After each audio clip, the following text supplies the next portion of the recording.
At 11:47 a.m. on October 23, 1942, Corporal Daniel CAC pressed his cheek firmly against the stock of his Springfield rifle on a barren, sun-blasted ridge 3 miles west of El Alamein, Egypt. The desert air shimmered with heat, the ground baked rock-hard beneath him, and sweat ran into his eyes as he stared through iron sights toward a rocky slope 840 yards away. Along that slope, 34 Italian machine gunners occupied fortified positions dug into stone and sandbags, elevated roughly 34 degrees above the valley floor. British training manuals stated plainly that accurate rifle fire at that distance and angle was impossible. Any soldier attempting it, officers said, would simply waste ammunition. Over the next 7 minutes, Daniel CAC would prove every one of those manuals wrong. By the time he finished firing, an entire defensive line would be neutralized with such precision that German observers later concluded the damage must have come from coordinated mortar fire. What they never discovered was that the destruction had been caused by a single infantryman, armed with nothing more than a standard-issue rifle, a lifetime of hard-earned experience, and a crude modification that would have earned him a court-martial if it hadn't saved hundreds of lives. CAC was not seeking medals or promotion. He was settling a debt, one written in the blood of 19 men he had personally watched die while officers insisted the mathematics did not matter. For 6 days, the British 8th Army had been grinding itself down against Axis defensive lines. Montgomery needed the ridges ahead cleared so armor could advance, but every attempt collapsed under interlocking machine gun fire from elevated positions. Infantry companies were sent forward again, and again they were cut down. 3 companies tried. 47 men never returned. Reports blamed enemy firepower and difficult terrain, but the real issue was simpler and more damning. The problem was not courage. It was geometry. Italian gunners held the high ground, firing downhill into exposed valleys, while British riflemen were trained to engage targets as if the battlefield were flat. Doctrine written for France was being applied in North Africa without adaptation. Artillery support was rationed, air cover grounded by dust storms, and infantry units were left to face elevated machine guns with rifles aimed the wrong way. Daniel CAC had learned about angles long before he ever wore a uniform. He grew up in Shenandoah, Pennsylvania, in a company house owned by the coal company that also owned the store, the doctor, and nearly everyone's future. His father worked 16 hours a day underground, coughing coal dust into stained handkerchiefs while company doctors insisted he was fit for another shift.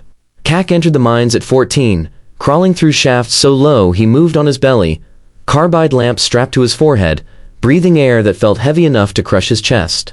The mines taught him lessons no classroom ever did. Angles mattered, because drilling a blast hole wrong meant the ceiling came down. Patience mattered, because rushing unstable rock killed men. And power mattered, because the men who made the rules were never the ones paying the price when those rules failed. That last lesson settled into CAC and never left. To help feed his family, CAC hunted deer in the Appalachian ridges with a bolt-action rifle and 5 cartridges per season. 5 bullets. Missed twice and winter meant hunger. So he learned. He watched wind, measured distance by eye, studied slope angles, and recorded everything in a battered notebook. He noticed patterns. Shoot uphill and the bullet struck low. Shoot downhill and it struck high. The steeper the angle, the worse the error. No one taught him this. He taught himself because failure had consequences. By 18, he had fired 103 rounds and made 94 kills. When he dropped a deer at 480 yards on a 40-degree uphill slope, his father studied the notebook, stared at the diagrams, and told him not to waste his life in the mines. CAC enlisted in 1941 for simple reasons. The Army paid $30 a month. The mines paid $8. At Fort Benning, instructors laughed when he mentioned angle compensation. He learned quickly that enlisted men were expected to obey, not think. He stopped talking, qualified expert, and shipped out. In North Africa, the problem revealed itself immediately. Axis forces always occupied high ground. British infantry attacked uphill. Riflemen followed doctrine perfectly and missed every time. The soldiers weren't incompetent. The training was wrong. On September 7, 1942, Private Michael Rise died in CAC's arms, shot by a machine gun 400 yards away at a 40-degree elevation. British rifle fire struck rocks below the gun for 20 minutes. Rise bled out in 90 seconds. 3 days later, Corporal James Morrison drowned in his own blood under identical circumstances. Then Anthony Chen. Then others. 19 men CAC had eaten with, talked with, laughed with. 19 deaths he recorded in his notebook. The anger didn't explode. It hardened. On October 22nd, while cleaning his rifle by candlelight, CAC studied the rear sight. The mockings assumed level ground.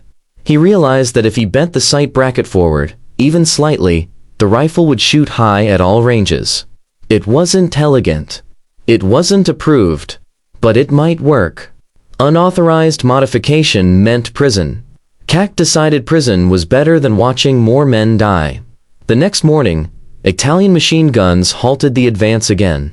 At 11:47 a.m., CAC opened fire from 840 yards away, 34 degrees uphill. He aimed center mass and fired. The first gunner fell. Then the second. Then the third. He didn't rush. He didn't panic. He worked across the ridge with the same steady rhythm he'd learned underground. 17 rounds later, 17 confirmed kills, the remaining Italians fled, and British infantry advanced without orders. The ridge fell in minutes. Lieutenant Walsh saw the bent sight and chose silence. By nightfall, other riflemen copied it. Within weeks, German commanders were abandoning positions once considered immune to rifle fire. Casualties from elevated machine gun positions dropped sharply. No medals were awarded. No reports credited CAC. Officially, the innovation had no origin. Unofficially, it spread because soldiers trusted soldiers more than manuals. CAC survived the war, returned to Pennsylvania, bought a small farm, and never spoke about what he'd done. He died in 1979 from lung disease caused by coal dust, the mines claiming him long after the war failed to. His gravestone lists only his name, dates, and service branch. Today, angle compensation is standard military doctrine, built into modern optics and taught in every marksmanship course.